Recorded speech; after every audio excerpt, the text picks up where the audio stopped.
Hi, I'm Bill O'Reilly. Thanks for watching us tonight. The great marijuana ruse. That is the subject of this evening's Talking Points memo. Over the weekend, the New York Times called for the USA to legalize marijuana all over the place. No surprise that paper's far left on its editorial page, so its stance is predictable. But the real reason many liberals want to legalize pot is not to put another intoxicant in the marketplace, although they generally don't object to that. The real reason, the unspoken marijuana play, is contained in the Times editorial. Quote, "The social costs of marijuana laws are vast. The result is racist, falling disproportionately on young black men, ruining their lives and creating new generations of career criminals," unquote. There you have it. The left believes American law enforcement targets African Americans for drug prosecutions. Therefore, they want drug sales to be categorized as nonviolent offenses and marijuana to be legalized. It's about race, not drugs. Now, some facts. According to the U.S. Sentencing Commission, about 5,000 criminals were sentenced for marijuana offenses in 2013 at the federal level. Almost 98% of them for sale.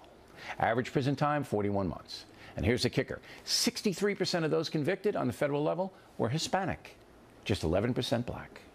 The legalization of marijuana is still full of unintended consequences. Sends a signal to children that drug use is an acceptable part of life. That's big.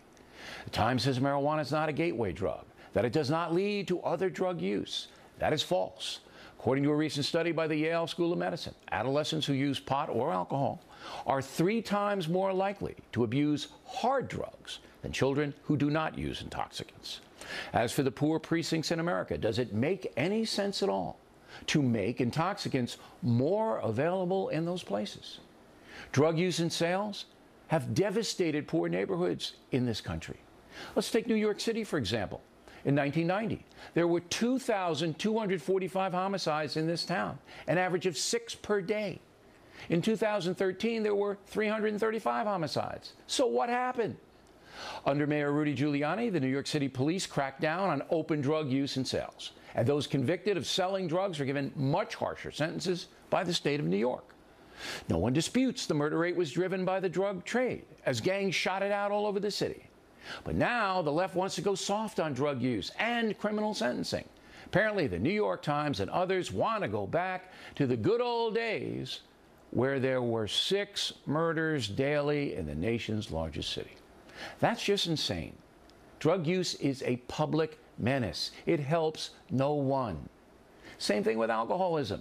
Same thing with smoking tobacco. But you don't add to those problems by legalizing pot. That's stupid. What the authorities should do is decriminalize pot use. You want to do it in your house, not bother anyone? Fine.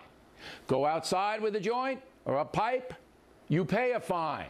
A hefty one if I'm running the show. But sell marijuana, you go to jail.